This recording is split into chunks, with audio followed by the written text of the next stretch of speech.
في غلطة لما تعملها ما بتخسرش شغل ولا فلوس، انت بتخسر كل مستقبلك.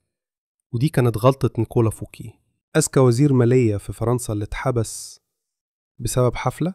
الراجل ده كان مقرب جدا من الملك لويس الرابع عشر، عبقري غني محبوب. ولما مات رئيس الوزراء الناس كلها توقعت ان فوكي ياخد مكانه، بس الملك ما اختاروش. فوكي حس ان مكانته بتقع فقال يثبت نفسه.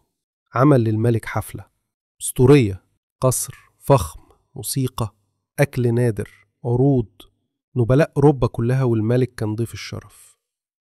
بس اللي حصل تاني يوم الملك أمر باعتقاله، وبعدها اتحاكم واتسجن مدى الحياة ومات وحيد في الزنزانة.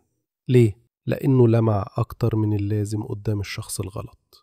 الملك حس إن فوكي سرق منه البريء، حس إنه مش الملك في وسط ضيوفه، والغيرة كانت كفاية عشان تنهي حياة الراجل ده. في قانون مهم بس قليل اللي بيفهمه: متلمعش أكتر من اللي فوقك حتى لو تستحق. لو اللي قدامك غروره هش، نجاحك بيهدده ومهارتك بتفكره بنقصه.